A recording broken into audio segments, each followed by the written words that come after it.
민족의 지도자였던 백범일지를 보면 김구 선생님이 어렸을 때에 관상쟁이가 되려고 했다고 합니다. 이유가 무엇이냐면 그 당시에 과거를 아무리 보아도 정치가 부패되어 있어서 돈이 없으면은 과거에 급제할 수 없게 되었고, 그래서 합격의 행운은 김구 선생님 같이 가난한 자들에게는 오지 않았기 때문에, 그래서 관상쟁이가 되면은 생계 걱정 없이 먹는 거 걱정하지 않고 살 수 있다, 그런 얘기를 듣고 관상쟁이가 되기로 결정을 했다고 합니다. 그래서 한 권의 책을 구해가지고 이제 관상책을 구해서 열심히 공부를 했다고 합니다.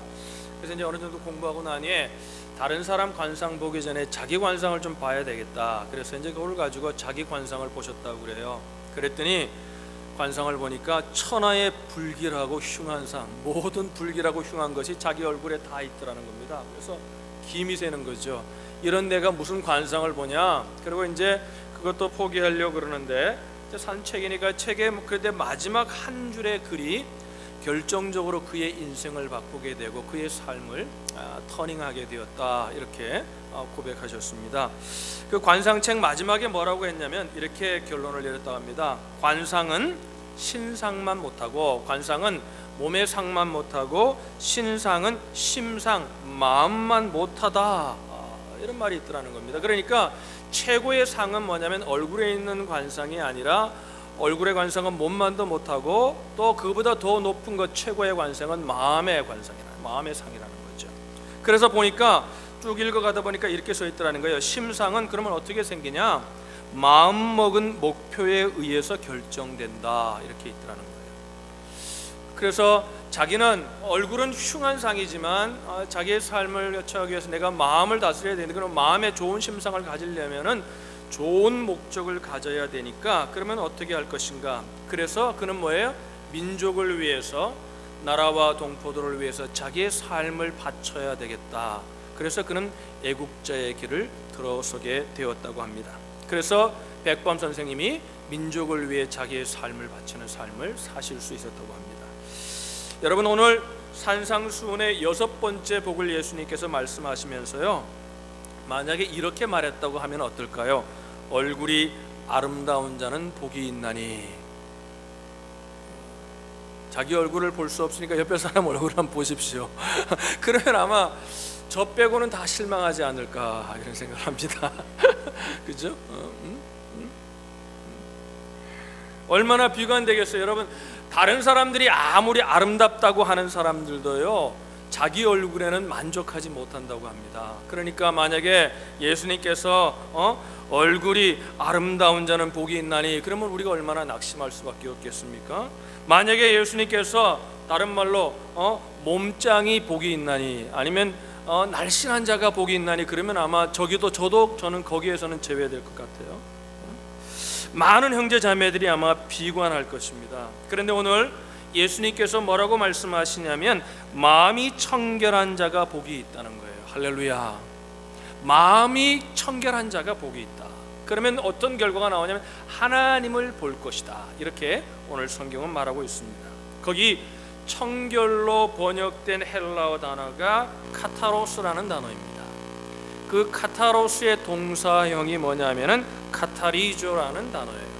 그래서 그 카타리조라는 단어에서 우리가 영어 잘 아는 카타르시스라는 단어가 나오게 되었습니다. 그 카타르시스와 카타로스, 카타리조, 이 동사가 모든 말들이 의미가 같은데요. 어떤 의미냐면요, 정서가 순환된다, 마음이 정화된다는 뜻이에요. 그러니까 뭐냐면은 마음속에 있는 것들이 깨끗해진다는 거죠. 그러면 뭐예요? 정화된다는 의미는 무슨 말이냐면요, 깨끗해진다는 의미는 무슨 의미예요? 무엇을 전제합니까? 우리의 마음이 더럽다는 것을 전제하고 있는 것입니다. 그러니까 정화하지 않으면은 우리의 마음은 깨끗해질 수가 없다는 거죠. 성경은 이렇게 말하잖아요. 타면서 태어난 갓난 어린아이가 아무 죄를 범하지 않았는데 뭐예요? 죄인이라고 얘기합니다. 그 속에는 뭐예요? 부정하고 나쁜 것들이 있을 수밖에 없다는 거죠. 여러분, 예레미야에 보니까 예레미야에서 이런 말씀이 있어요. 만물보다 거짓되고 심히 부패한 것이 마음이다. 이 땅의 모든 것보다도 가장 더러운 것이 무엇이냐면 마음이라는 거죠. 마음이라는 거죠. 또 예수님은 또 신약에서 이렇게 말씀하시더라고요. 입으로 들어가는 것이 우리를 더럽히는 것이 아니라 마음에서 나오는 것이 우리를 더럽힌다. 그럼 예수님의 말씀의 정의는 뭐예요? 우리의 마음이 더러운 거라는 거죠. 더러운 거라는 거죠. 요즘 여러분 환경 오염에 대해서 관심이 참 많습니다, 그죠? 그래서 분리수거도 하고 뭐 여러 가지 환경, 그래서 우리 옆집도 지금 레노베이션을 하는데 보니까 지붕에다가 태양열 그걸 달았더라고요. 그러니까 그 비싸지 않냐 그러니까 나라에서 돈을 많이 준대요. 그래서 그걸 달았다 그러더라고요. 환경에 나라적으로도 개인적으로도 많은 관심을 갖고 있습니다. 근데 여러분 환경 오염보다 더 심각한 오염이 마음의 오염이라는 것입니다. 환경이 오염되는 걸 걱정하는 것보다 우리가 더 걱정하고 더 우리가 늘 우리 자신을 살펴야 되는 부분이 바로 마음의 부분이라는 것입니다. 그러니까 여러분 만약에 한 주 동안 사시면서 여러분 이런 고민 좀 해보셨어요? 내가 왜 마음이 점점 이렇게 안 좋아질까? 지난날의 순수함을 왜 자꾸 잃어버리는 걸까? 이런 생각, 이런 고민을 우리가 얼마나 하면서 사는지 모르겠습니다. 우리의 고민은 뭐예요? 어떻게 하면 잘 먹을까? 어떻게 하면 잘 될까? 그죠? 어떻게 하면 공부를 더 잘할까? 어떻게 하면 사업이 좀 더 잘 될까? 어떻게 하면 직장이 더 견고해질까? 그죠? 어떻게 하면 내 꿈을 이룰까? 이 관심보다도, 그 관심이 다 나쁘다는 얘기가 아니라 그것보다도 우선해야 되고 더 중요한 관심이 뭐냐면은 우리의 마음이 왜 이렇게 악해지는지를 우리는 고민하며 우리는 심각하게 생각을 해야 한다는 것입니다. 오늘 여러분 이 카타로스라는 단어, 청결이라는 단어를 뭐에 정화된다, 그죠? 깨끗해진다는 의미라 그랬잖아요. 정서가 순환된다, 카타르시스와 같은 의미라 그랬는데 이걸 다른 각도에서 보면요 무엇으로 표현할 수 있냐면 섞이지 않는 마음이에요. 분리되지 않는 마음이에요. 마음의 동기가 순수한 것을 가리키는 거죠. 그래서 기독교 실존주의 철학자였던 키엘 케골은 뭐라고 그랬냐면요, 이것은 우리의 의지가 한 대상을 향해서 온전히 드려지는 마음이다. 다시 읽어드립니다. 이것은 우리의 의지가 한 대상, 두 개가 아니에요. 한 대상, 온전히 하나를 향해서 온전히 드려진 마음이다. 그러면서 키엘 케골은 뭐라고 했냐면요, 마음이 나누어지고 분주해지다 보면 쉽게 흐트러지게 되고, 그러면 나타나는 현상이 뭐냐면 부패하게 된다는 거예요. 썩는다는 거예요. 성경은 이렇게 말하거든요. 내가 그들에게 한 마음을 주리라. 예레미야에 보면은 32장에 보면 하나님께서 이렇게 말합니다. 내가 그들이 기도하면은 내가 주는 축복이 있는데 그들에게 한 마음, 하나의 마음을 주겠다는 거예요. 하나의 마음을 주겠다.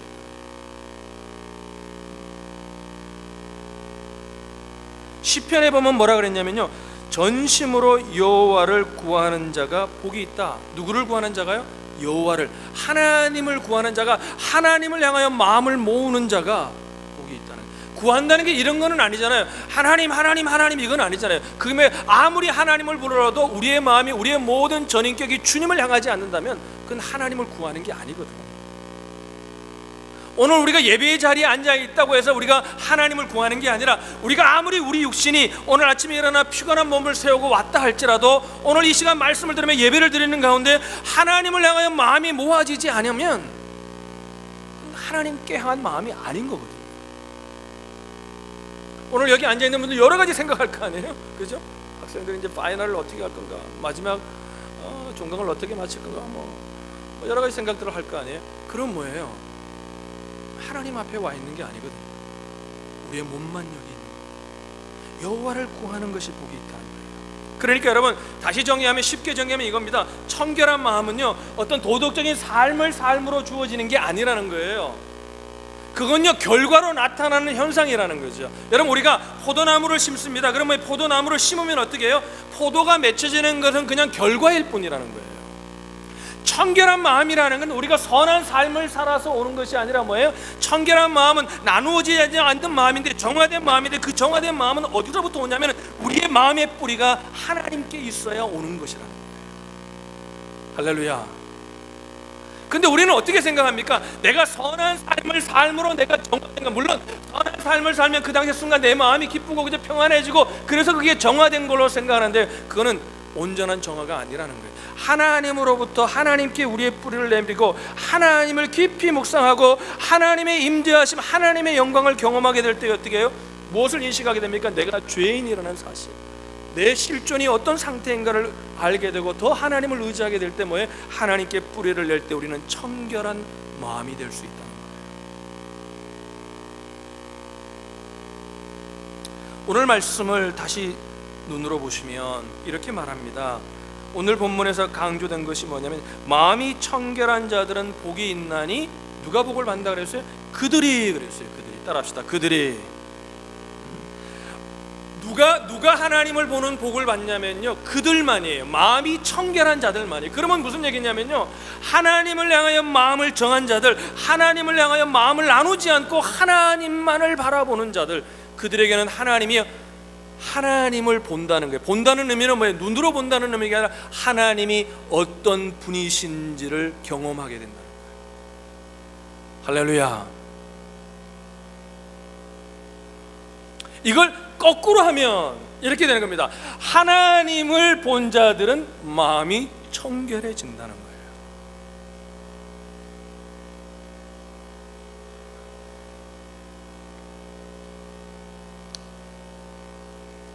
폴 트루니에 제가 설교 시간에 자주 얘기하는 분입니다. 이번에 책을 좀 많이 사서 읽으시면 좋습니다. 이렇게 의사였죠.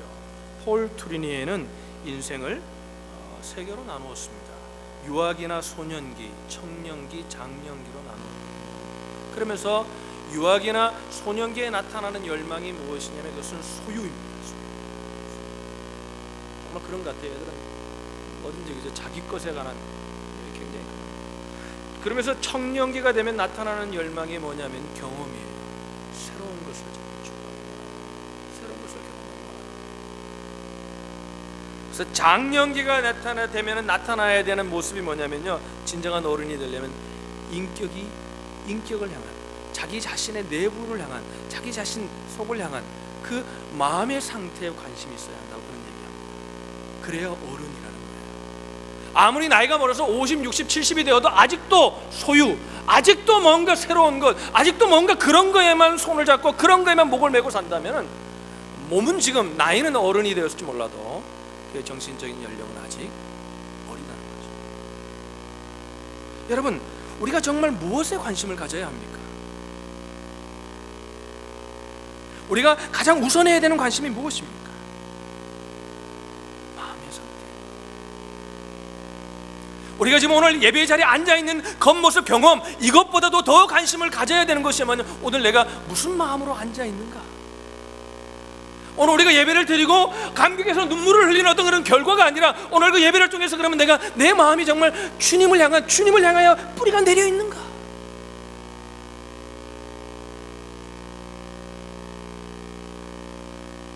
여러분, 청결한 삶을 살고 싶지 않은 분이 어디 있겠습니까? 그런데 그 청결한 삶을 살고 싶다는 것은 단순한 윤리적인 결단이나 도덕적인 결심만으로는 되지 않는다는 겁니다. 오늘 예수를 믿고 하나님을 믿는다고 하면서도 말씀을 그렇게 듣고 말씀을 그렇게 읽으면서도 사람들이 자꾸 자기가 결심해서 자기가 어떤 삶을 살아야 청결해진다고 생각합니다. 여러분, 그 삶은요, 하나님께 뿌리를 내면요 자연하게 나타나는 열매예요. 할렐루야. 여러분, 청결이라는 한 예를 들을게요. 제가 이 얘기를 좀 설명하기 위해서 성경의 예를 들면요, 이 청결이라는 단어에 가장 익숙하고 가장 그 청결을 사모하는 민족이 있다면 유대인입니다.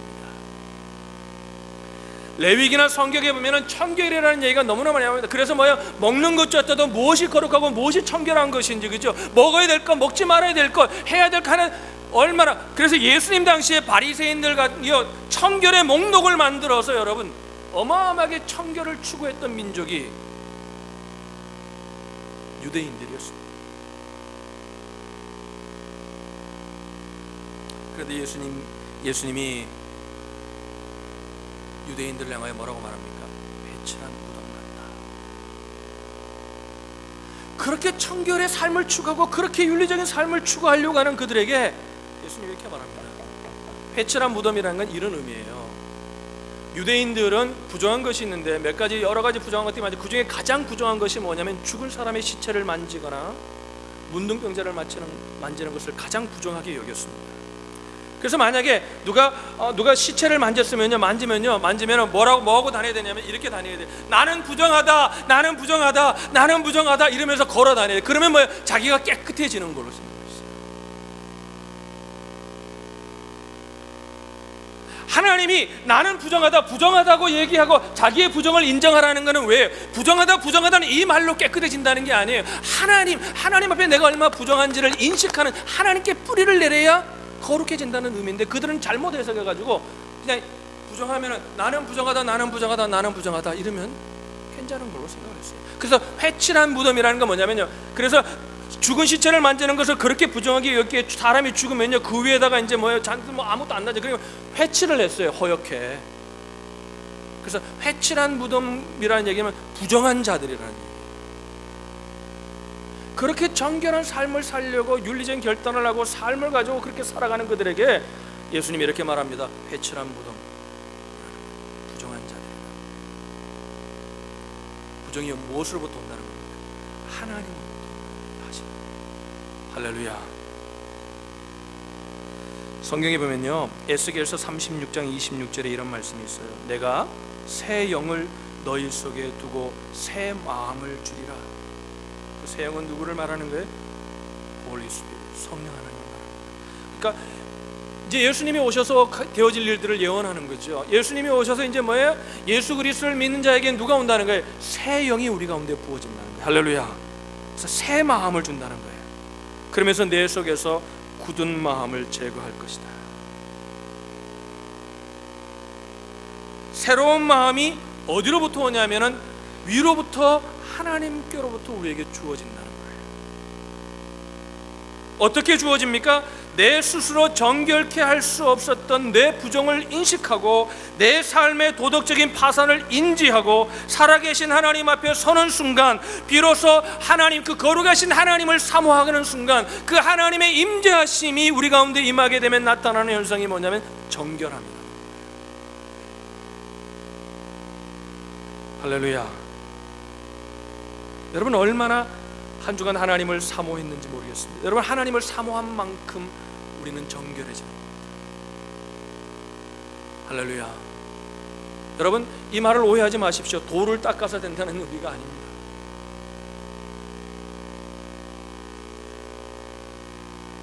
하나님 앞에 자신을 돌아볼 때만이 하나님을 의지할 수밖에 없습니다. 그래서 하나님을 보게 되면요, 하나님을 경험하게 되면 나타나는 현상이 뭐냐면요, 내 속에 있는 더러움이 내가 보지 못했던 더러움들이 보이기 시작한다.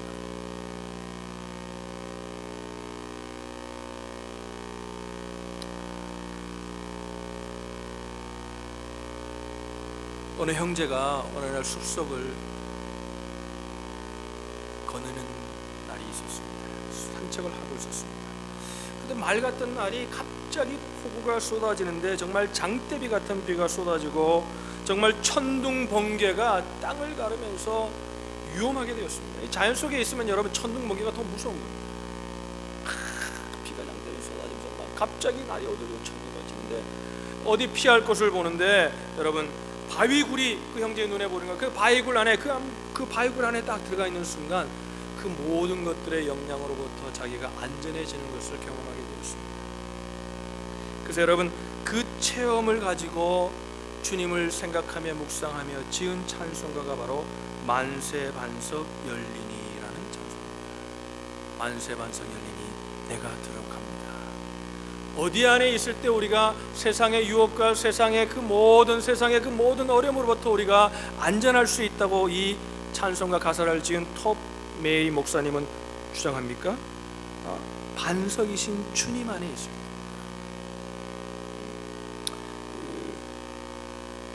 이 찬송가는요, 특별히 영국의 여왕이었던 빅토리아 여왕이 그렇게 사랑했던 찬송가라고 합니다. 이 찬송가의 가사가요, 저도 참 좋아하는 찬송 중에 하나입니다. 제가 자주 부르는 찬송이죠. 만세반석 열리니 내가 들어갑니다. 창의 허리 상하여 물과 피를 흘린 것 내게 효험되어서 정결하게 하소서. 내가 공을 세우나 은혜 갚지 못하네. 쉼이 없이 힘쓰고 눈물 근심 많으나 구속 못할 죄인을 예수 홀로 속하네. 빈손 들고 앞에가 십자가를 붙드네. 의가 없는 자라도 도와주신 바라고 생명샘에 나가니 나를 씻어주소서. 우리 성탄의 절기가 왔습니다. 우리 교회도 성탄 추리도 하고 이렇게 꽃도 갖다 놨습니다만,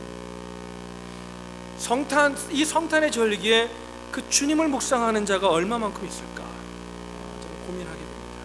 오늘 우리 온누리 지체들만이라도 세상의 성탄의 그 물결 그런데 취하지 마시고 주님을 더 깊이 묵상하셔서 정결한 마음, 청결한 마음을 가질 수 있는 여러분 되시기를 주님의 이름으로 축원합니다. 주님을 가까이 하십시오. 주님께 피하면 주님이 당신을 오늘도 보이십니다. 하나님이 어떤 분이신지를 우리에게 보이신다고 말씀합니다.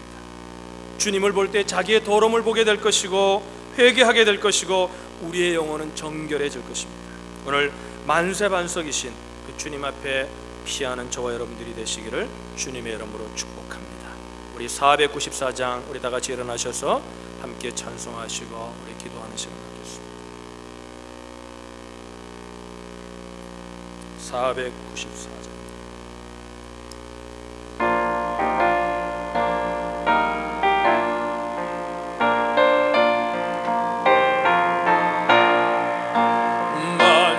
만세반석 열리니 내가 걸어갑니다. 창에 험이 상하여 물과 피를 흘린도 내게 영원 되어서 정결하게 하소서.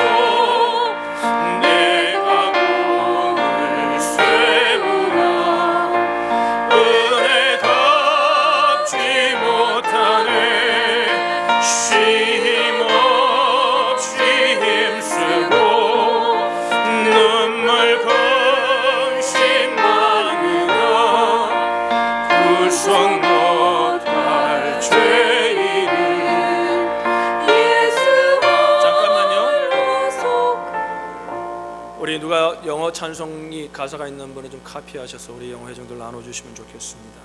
나눠주시고 우리 함께 부르고 또 함께도 영어로도 함께